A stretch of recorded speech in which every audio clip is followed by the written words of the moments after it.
Hey guys, what's up?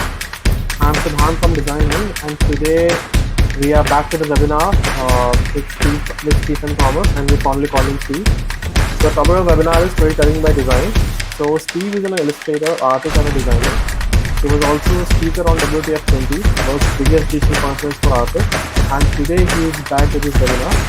So Stephen, how does it feel to be back with us again? I mean, you said master storyteller. In that, I'm already if you've built people up so much. But I'm glad to be back. I think we'll keep the expectations low, see what you can get out of it, I suppose. But no, thank you for inviting me back. To be honest, I think last time I went off on so many different tangents that I started like speaking rubbish after a while. But no, thank you. No, trust me, you were good. And from the audience, guys, if you can hear us, can you put a yes on the chat section? If you can hear us fine. From the audience, yeah. So I guess people can hear us really fine. And we have a lot of yeses pouring now. So guys, feel free and go ahead and say a big hi to Steve. We are all here for you now. Hi, so before we move, showing up. It's always good to have an audience showing up. Yeah. And we really hope that there will be a lot of audiences. There will be a lot of people around.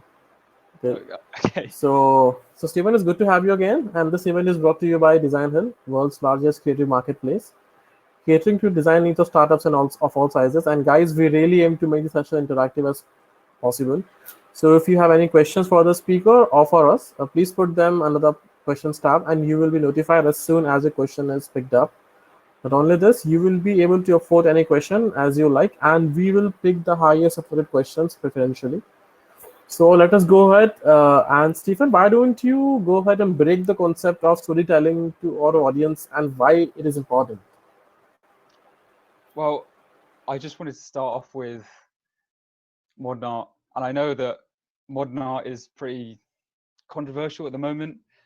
For example, I was walking around a gallery, and you look on the floor in the gallery and you see just a brick sat there, and you think, okay, right, either this place is still being built or this is a piece of art. Usually the latter, actually. The example that came to mind after that was this unmade beds. You might have seen it because I saw it a while ago, and I just thought, is this art? And okay, anyone can unmake a bed. I thought, if I could make a bed, then it must be easy to unmake it. And I thought about it, and I was like, right, okay. I mean, looking at this bed, it's littered with condoms and empty alcohol bottles and things like that. And I was thinking, okay, this can't be too hard to make up.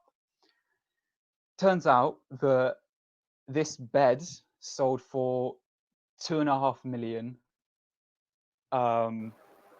Sold once for 2.5 million. And funnily enough, the artist who made one unmade bed was able to replicate the same design and sell it again for another 2.5 million and up, which gives the impression that it's the story behind it. This artist was Tracy Emin, and she talked about her manic, depressive, overly sexual phase of being an artist, and that was embodied in this bed, which I thought about it. I thought it took the piss at the start, thinking, right, okay, like people are paying to see this, and it's now in a gallery where you can walk in and think, okay, I really, really see the deeper meaning in this bed. And then there's always a little caption which gives this story about it. And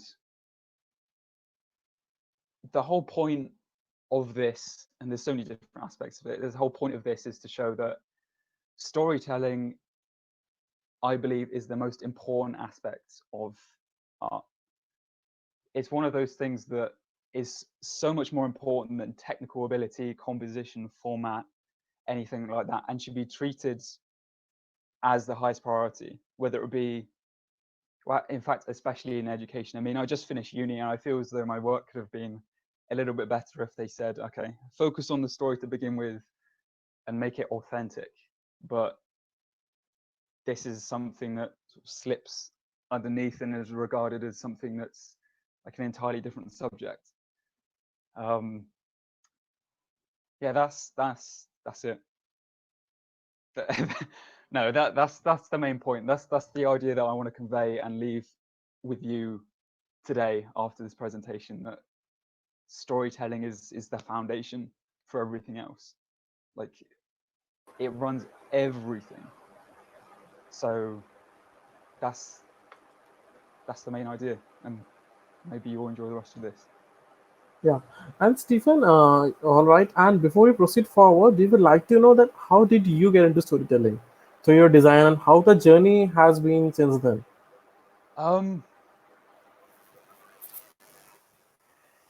yeah, it was an interesting one because I realized that a lot of art that I produced and a lot of art that you see generally, you look at and think, I really like the technical detail of that. Like, I can really see all the fine pen and ink marks in that. I know that sounds really obnoxious, but that's just the way I looked at it. And now I put it out. You put it out into the world, and you think, okay, this is actually crap, and there's nothing to relate to. That's the big thing about it, is that it may look good, and then you keep scrolling past it and think, okay, I took nothing from that. Whereas if you put out something that suddenly tells a story, like, well, like, suddenly there's something to relate to. There's something actually interesting that you don't look back and then think, okay, I wasted my time looking at this person's artwork. You think, okay, I can really see a connection with this. Does that make sense? Yeah, it does. And actually, it makes me move to the next question that, in terms of storytelling, now, has it become a subconscious part of yours or is it still a method of you? So, how does it work? Do you go by instincts or by method? Actually, I'll show a method later on. There's sort of a subconscious at the moment. Um, with this, though, I have a real issue with either overthinking things or not thinking about things enough. Usually the former. And overthinking things, I would put out something that is so specific to what's going on in my head that no one else can relate to it. And that's not meant to make me sound as though I was like highest state of being or whatever, sort of shit that some people peddle to others. But there is definitely a method, but some of it's subconscious. It just took a lot of practice to get to that point.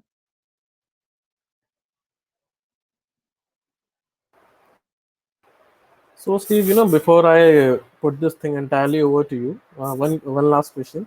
Uh, uh, you said that it's now become a part of your subconscious now because of a lot of factors. So, Mm-hmm. have you seen any apogee for yourself that this is something you want to become, and how far has you come to your, being a storyteller? Is there something which you have imagined that you want to be like this person, and how far are you in that journey? Sorry, can you repeat the question, please? So, from where I can see, you are a very very aspiring storyteller. You're inspirational. You draw inspiration and then you put in the stories through your art. So, do you have an apogee fixed for you that you want to be this kind of a storyteller? Do you have a upper limit where you want to be, a target or an ambition as an artist? Mm. Your goals as an artist who tells stories. What are those goals and how far you have come to achieve them? I would say that with everything that I do now, the goal would be to tell some sort of story. Yes, that's why I look at accounts like, I don't I some of you probably follow Broken Isn't Bad. Like, that's an account that I followed right when I started about 5 years ago. And that's the sort of art that she or he posts every day that I look at and I think I can really connect in some way, or I can draw like some level of melancholy or happiness from it. And because it's so the excitement, the excitement in my voice, that my voice is starting to break. But yeah, it's that sort of art that I want to be able to create in my own work, that people can look at and think, okay, my problems aren't just isolated. Everyone shares the same issues, which I think is what art should be. It should be able to put into words. Sorry, it should be able to put into, yeah, visual or words or film what you can't really express. It's a bit of an odd idea, which I still struggle to get my head around, to be honest. Yeah. So I guess the last question from my side, and before we pick up questions from the audience, it's Mhm. totally over to you. So how do you want to, mentor us on storytelling partner? So it's totally up to you. So we would love to hear you on those lines. Sorry, say that again. So before we take up questions from the audiences, from the people who are here right now, we Hmm. would really appreciate if you can give a brief structure about the whole process. We would love to hear you do that. Of storytelling. Yeah, from the start, from a very beginner's point of view. Okay, so if I was doing storytelling as a beginner, from my experience, I've looked at inspiration from the movies that I've seen, the music that I listen to, or a lot of the books that I read, actually, and more just becoming like observant of the world around you and expanding as many reference points as possible, where I think, okay, I'm going to sit down with a pencil and paper and I'm going to think of an idea. There's a lot of pressure with that. And what you want to do is take those points of reference and find individual characteristics in those. For example, I don't know if you've heard of the film Black Swan. It has Natalie Portman in, which for me always helps to watch it. But it's a psychological thriller based around Tchaikovsky's Swan Lake, whereas there's a black swan and the white swan, and it's very sexualized and very seductive play. Not the sort of film that you'd want to watch with your family, to be honest. Um, and I broke that down into the romantic side of it, which is based on ballet and poses with the couples in very dynamic poses, as you can imagine watching ballet, but also the psychological aspects. And I think, okay, I'm working with psychology. I might want to develop imagery that's associated with the brain, or some of the work that I've done, which is like half the head, and merge that with more dynamic poses. For example, what I've done before is I'll have someone sitting in like a yoga position, or like reaching up into the sky, but placed within a head, for example. Um, you might have seen some of my work that does that, but my point being that from all of these points of reference, you need to take certain characteristics and then combine them in a way that works for you, where the message is clear to you and will ultimately relate to other people. The sort of the two almost go hand in hand. So on this journey, even so, what methods do you use to outline the content? That how do you the element which you want to choose? So what is your preference? My method. The method of choosing the elements while telling a story,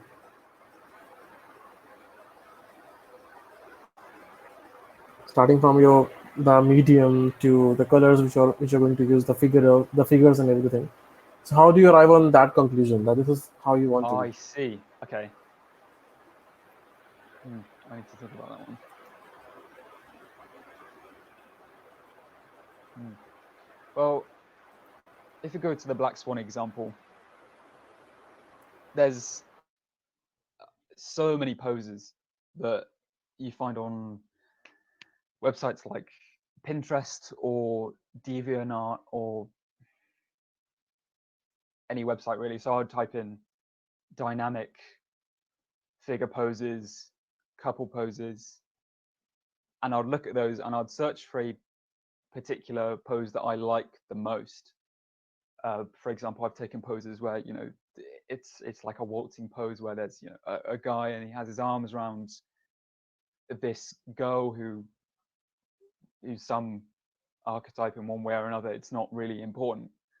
That pose will then be the center of the rest of the artwork, and often I'll build out from that. So okay, it'll be a romantic pose.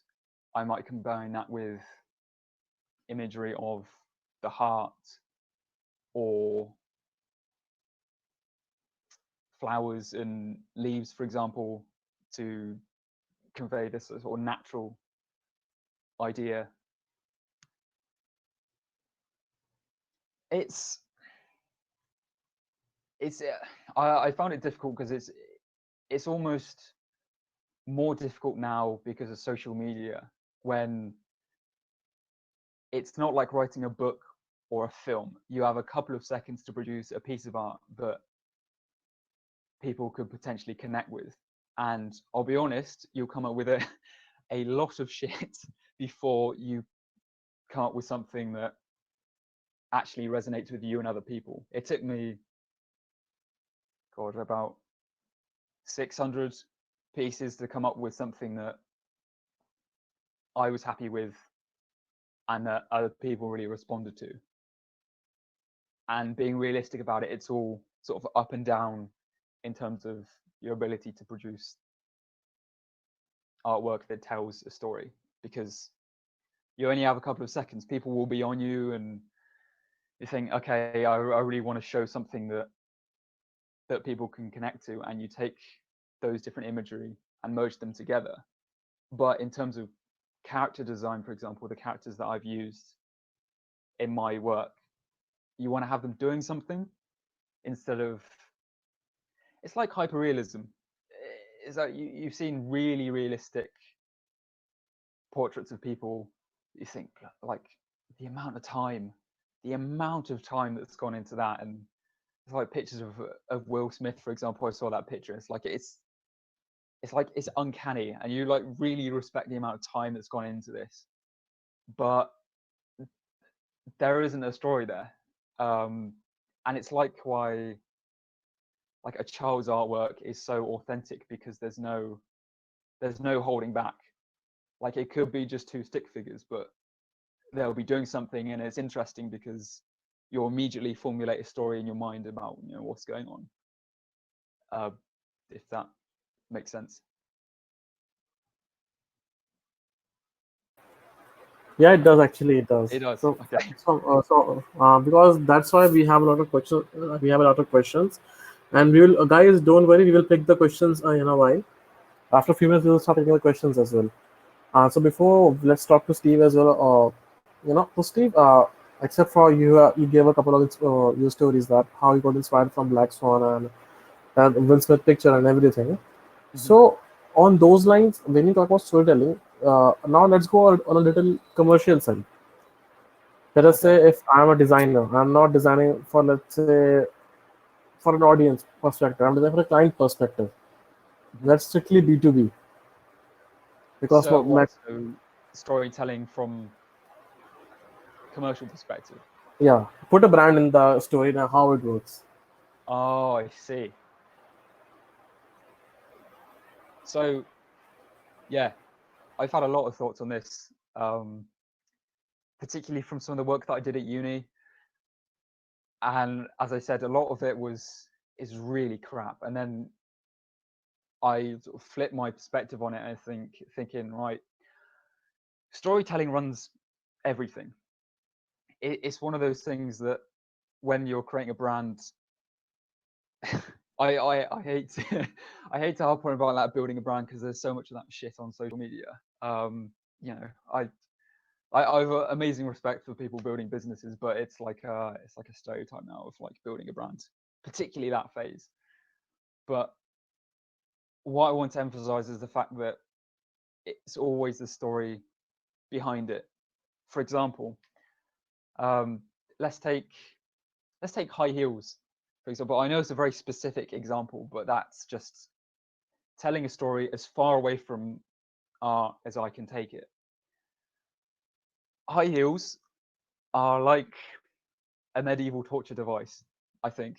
It, they look they look great, but I'd say they are so painful. Like I have the utmost respect for anyone wearing high heels, whether it's a guy or a girl, because they look so painful and are. And I know this from experience at experimenting with dressing up in drag once. It was a long night. It was about 3 in the morning, and there was there was a lot of alcohol involved. But I thought about it. I was like, okay, there must be a reason why people wear high heels, and it's definitely not for comfort because you know you could wear flats or slippers. You know whatever floats your boat really. But people wear them, I think, because of how it makes them feel and the image that they have in their head of what they look like. Heels are those stylish things they think, okay, I'll go out and buy them. It'll make me look, which it does, look stylish, attractive. It's just, no, you wouldn't go into buying anything without its associations with what you want. It's like Apple's the classic example. You don't buy into it just because it looks nice, although it does look nice, but it's associated with, you know, the working person at the when it was first introduced, but now it's associated with everyone. It's like this universal, simple to use technology, and it's become a symbol, not just a piece of technology. You've got the idea of like cleanliness and sophistication surrounding this one piece of technology, as opposed to, yeah, that just looks nice. It's, you know, selling houses as a real estate agent. I'm not a real estate agent, but you're selling the story of what you could do with a house. It's you know, you wouldn't go into a house and say, okay, right, the front door is made of oak wood, but you'd say this is a thick door. It really looks from the outside that, you know, you have the money to buy this house. You want to be living somewhere which suits you, fits your family, and gives a good impression to your neighbors. It's like the point being is that you're always looking for the story behind it, and it's always subconscious, especially with branding, I think, especially with marketing, especially with any product that you put out. It's always the associations that you have in the back of your mind with what it means to you and what it will, how it will make you feel. So on the same lines and how story can make you feel, I would have one more question. Yeah. Uh, what makes the hero of a story? That what is the main component, the secret sauce of a affecting story? What makes a story worth telling, resharing, or even remembering subconsciously? Relatability. So every story is made up of three parts. You've got the introduction, you've got the controversy, and you've got the solution.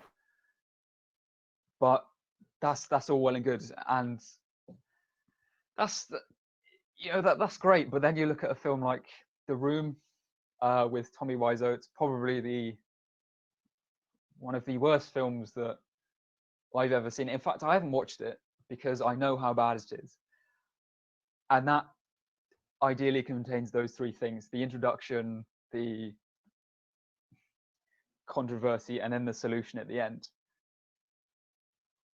But it's not, obviously the acting's wooden and it is inherently crap, but it's relatability. I mean, it, it's like people who are hardcore Disney fans, like Disney films are up there with Running Water. Like you couldn't, for the hardcore fans, or well, most people really, you couldn't really live without them. And it's because it's relatable, whether it's a little old man in his house with, traveling off into the sunset with balloons, over the top, or Simba dying in The Lion King, which I'm sure I can speak for all of us when tears were shed in that scene. But yeah, I'm rambling. The one thing that I would say is that relatability is the key aspect of it in everything. Otherwise, there will be a disconnect between what's going on in your head and what's going on in the other person's head. And if you imagine that in a Venn diagram, for example, you have your head, the other person's head, and where they cross will be art. And what links them is empathy and the ability for people to relate to you and for you to be able to relate to other people. I hope that clears that up. Actually, it does help out a lot. The keyword being relatability. So sometimes what happens is artists, we create something and we think that it's true in entirety, that like connection to the audience. So once your art doesn't convey and doesn't form a connection, it doesn't really fills the purpose of being an art. It doesn't fulfill the purpose of being, especially in the commercial mindset. If I create something then it's too abstract. I'm not understanding that. So Sorry, say that again. I think the connection's just... okay, so what happens is, let us say if I'm an artist and I create an abstract art, especially in a commercial sector, and that art is, yeah, and it's very abstract and people can't connect to it. And no matter how beautiful that piece is, and if it's not communicating or solving its purpose, then it belongs to a museum maybe, but not in the commercial sector. Yeah.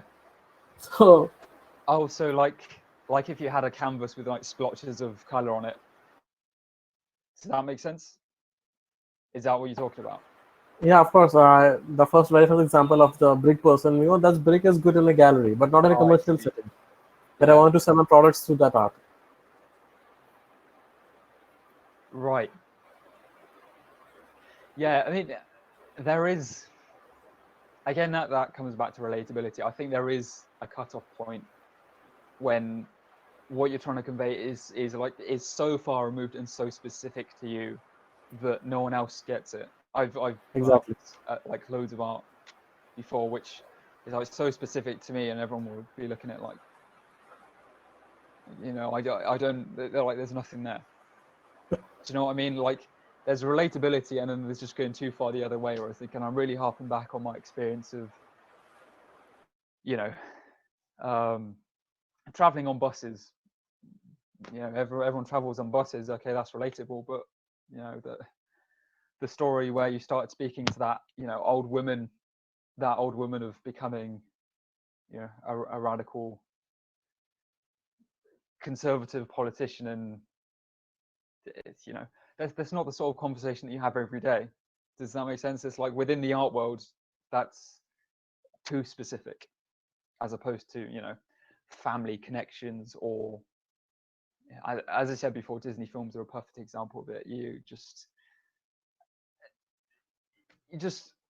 connect with them immediately because they're about family, friendships, love, loss. They're all of those emotions that everyone goes through, whether you're like 5 or 85. Everyone goes through those emotions, and that's why they always do so well. And there's been plenty of times when a tear has been shed. Up was the last film that I watched that shed a tear, and that's just some old guy in his house going on a little adventure with a small chubby kid. But there's something in there that's to do with breaking out of this cocoon, going into the unknown, going on this hero's journey of challenging yourself. And anyway, the point I'm trying to make is that's relatable. Everyone knows that they'll have to go out their comfort zone at some point, go on this adventure into the unknown, and that's likely to give out the most interesting experiences from being in uncomfortable situations. So thank you, Steve. And we are even 30 minutes past the start of the webinar, and I believe that it's a good time to take a few questions from the audience. Okay. So let us move to the questions tab, and we have this really highly upvoted question by Priyansh. So Priyansh, the question by you is, I was reading it out for you, Steve. Can you explain things about storytelling for a brand? Like how can people actually start caring about your brand, about what you do, about what your vision is, and how you reached at it? That is one big question, Priyansh. So that was saying, okay, what were those three things? Was it three things? How can people actually start caring about your brand, about Uh-huh. what the brand does, and what your vision is, the brand's vision is, to be very exact, and how did we arrive on that? So caring about the brand, basically, getting people Yeah. involved in the brand. Authenticity, relatability is key with storytelling, but also authenticity. Um, I would say that I'll go on a tangent here, but people can smell bullshit when they, when they hear it or they see it, and when your brand values do not match what you really think, then it feels very artificial. I'll go on an example, and it's one of those things that young kids, they don't have any insecurities or inhibitions, and that's at the point in the life where you're your most authentic. But then you grow up, and it's almost like you grow out of that because like manners come in, and you need to start acting a certain way around certain people, doing certain things in school to break break social boundaries or remain an outcast. It's one of those things that you then have to relearn as you get older. And it seems like, for example, I went to a family gathering, and that that's with people that I haven't seen in so long. And a family gathering is like a school disco when you're in primary school, except the panda cola is replaced with whiskey and Jaeger bombs, and that's just for my nan. And everyone comes out of themselves. Everyone comes out of themselves as soon as they've had a bit to drink. You see, you know, my 93-year-old second half removed aunt jiving, whereas at home she'd only be watching Countdown and doing Sudokus in the paper. Uh, I then see my uncle, a different side to him after he started drinking, whereas during the day he's an accountant. It's this is just examples, but then you get drink involved, then it's authentic. I wouldn't recommend basing your brand around getting intoxicated, unless that's what you're trying to do. But my point is that authenticity is the one thing that is going to matter. If you can tell a story in a way that is true, genuinely true, then people are going to get behind that. So, say if you go with relatability and authenticity and work with what your audience wants and research into what people are looking for, whether it be emotionally or physically, people tend to naturally get behind that. It takes a while, but it will happen if you keep doing the research, you keep seeing what people are actually getting inspired by. Um, for example, I did some research the other day on the sorts of art that people develop an emotional response with. There's two types of hormones that get released in the body when you see something positive. That's dopamine and oxytocin. And I'm looking at the list now, and there's certain imagery that releases these hormones which increase levels of motivation, focus, keep you relaxed and generally upbeat. And these include natural imagery, lakes, mountains, trees, the sounds of birds, animals. And then you have other aspects of that, like yoga and meditation. These are all imagery that is used all over the internet, all over the world, as symbols of peace and calm and happiness. It's like why there'll be Van Gogh's picture of sunflowers, for example. It's uplifting colors. There's nothing particularly special about it, but it's authentic. It's capturing what's in the world and expressing that in a way that's true to them.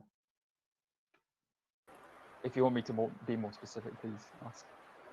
Yeah, actually, I got the gist of it that if you want to have a story around the brand, we should actually focus on the three pillars. The first one being relatable, second being authentic, and third connecting with the audience. That means you have to research what your audience a lot on what they want.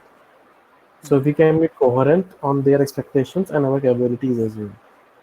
So, Steve, we'll move to our next question. It's one more highly worded question by Beat. So, Beat, I'm hoping I'm getting your name right. So, I'll just once again read it out for you. So, do you have any tips for dealing with creative blocks, especially in regards to storytelling? I see. I How see. do you deal with yours? I would love to know that. Uh, Creative block. Yeah, funny you should mention that. I'm going through one at the moment where you seem to have. It's like going through an uphill struggle. You produce a stream of ideas which you're really happy with, and you love doing. Whereas on another day you do work that's like, what's the point in even following through with this, because I don't like it, people don't like it.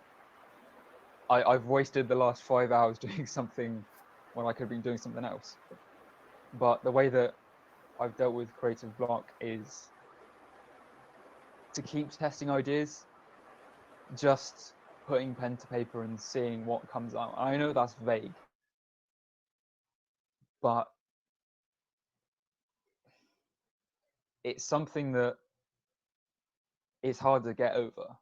But as soon as you get the ball rolling by just putting pen to paper, you'll soon start coming up with one image and then another and then another and another. And finally, after a lot of crap, you end up coming up with something that starts the ball rolling again, where you start getting, a good idea and a good idea and a good idea. With that in mind, I'd say that you never stop having creative blocks. When I've had them, like they occur all the time. It's like when I've had them, I'll watch a film or read a book. For example, a book that I'm reading at the moment is called The Heartbreaker. It's about the story of this rent boy in London in the 1990s and his rise from the top of the leisure industry to back on the streets as an alcoholic and turning to the Christian church for some level of healing. And I'll take inspiration from that by slightly darker aspects where there'll be a lot more emotion in image. The poses will be a lot more closed off. For example, I would search for a pose where the body language is quite closed up. There'll be, say, a hand with a heart being like squeezed in the middle. It's it's like sketching something out. You'll keep rubbing it out until you eventually come across something that you can run with. And once you do, you'll start the ball rolling again, and you'll just keep coming up with more and more ideas instead of just sitting waiting for an idea to come. I mean, that's so much pressure to put on yourself as it is, and I had experiences from that. So instead, if you're having a creative block, sometimes you just need to think, okay, something's telling me something that I really need to chill out, take a second, and do something different, which gets the creative juices flowing again. Yeah, I hope that on the helps. same line of the process, there's one question about Dhruv actually. It's Mm-hmm. very fundamental, and we must have covered it. So, but just to paraphrase, just to phrase it a little more better manner. So he wants to know that how do you develop a mindset of a storyteller? Like how do we know which story to pick and how do we portray in the most effective way? So he wants to get into that mind space of a storyteller. So say that again. Uh, Dhruv wants to know that how to get into that mind space of being a storyteller. Like how can he pick which story to pick and how to choose the most effective way of portraying. Oh, like if you had a lot of options of Yeah. stories to tell. I see. So what you be choosing between what's the best one to pick? Hmm. I wouldn't put pressure on yourself to pick one. I'd I'd write them all down. I'd write them all down, and then you'd go through one and you think, okay, how can I take this? I have a really good idea here. How can I take this up to another level and create something that's even more personal to me? So you just take a minute, sit back, and think, okay, what can I do to make this better? Write down the rest of the ideas and come back to those another time, because otherwise there'll just be too much stuff going around in your head, and that's the point where you really need to focus and hone in and get like tunnel vision on that one idea instead of yeah that's another thing that I've struggled with before, is that you have so many ideas knocking around your head that you can't focus on one without chasing after another like a squirrel up a tree. Like you can't focus without just settling on one and then just rolling with it. So even my map it, or just sit back and put on some relaxing music and think, how can I take this one idea up to another level, and then rinse and repeat for the next however many stories you have. But it it depends. It depends on the sort of artwork that you're putting out. If it's something for Instagram where you could put out a couple a week, or you're trying to choose between a lot of different ideas for one big project,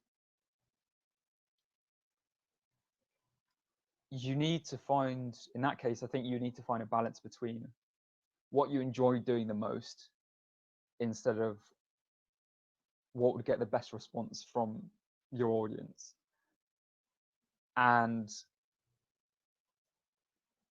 going by something that your gut is telling you to do.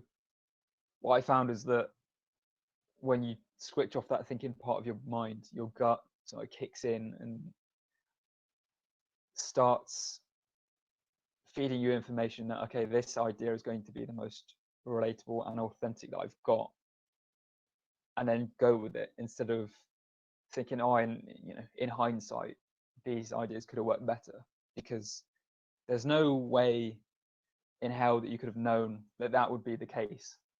But all you can do is run with that idea and make it the best that it possibly could be. Uh, so Steve, we will move. We will take one more question before we wrap the session up. So now the last question for today is by Adya. So Mm-hmm. actually, Adya picked up a question from your quote only. That telling stories is about communicating and making things readable, as you said. So Mm-hmm. how do we make sure that we want to convey is listening to the audience? So how do you know that what we want to convey is actually resonating with the audience as well? So say that again. So let us say you made a story, you made a design, and Mm-hmm. with a particular vision, and how do you cross check the fact that it's actually resonating with the audience? How do you make sure it's relating to the audience? Yeah, Mm. from my little perspective, if creating something is like people actually engage with that art. So that's something which I go for. What do you feel like? What do you choose as a parameter that okay, this story is actually working or is not working with the audience? Mm. Uh, for each piece of work that I put out, it's like you get the immediate feedback of what's working and what isn't working, and that's just stuff that you need to look at and really be honest with yourself about ruling out ideas, because some ideas you're really going to like, and they're going to get nowhere near as good a response as some ideas that you're going to put out that you like really dislike. It's always luck of the draw, and a lot of the time it always comes down to feedback. Again, I don't just want to say get someone else to check it, because everyone has different tastes, and the whole point of art is that to some extent it's subjective, which is something that I hate to say, but it is. That's why you get modern art in a gallery that you think looks like trash, but you know it's in there for a reason. There's someone out there who looks at it subjectively and thinks, yeah, I can really find something out of that. Whereas throughout the process of going through the forming the ideas and creating the initial sketch, and then inking it at the end, you need to check back with yourself and make sure that you're grounded in that idea, instead of like what I've done before is my mind starts wandering, and then I've come up with a sketch, and then the final piece is already done. It's like I've no idea what's gone on during that period. If that does that help? I hope it does, because it did help me actually. So guys, leave in the feedback and keep evolving. So Yeah. so that was it actually, and even though it started approx 45 minutes back, it doesn't really feel like it. So we have reached the end of the session right now. So Steve, once again, thank you so much for joining us. Thank you. Thanks. I'm As really glad that you invite me back for this. Yeah, I really appreciate because everyone who showed up as well. I really hope that helped. And hopefully see you again maybe. yeah, I hope it does help. And guys, all of you which you have logged in, you'll all receive the copy of the video in your email shortly, maybe in 1 hour or so. So you can refer to the session again and again. And if you have any other queries with us, feel free to mail us. And yeah, have a good day ahead. And so do you, Steve. Thank you so much for joining us. Thank you. Thank you.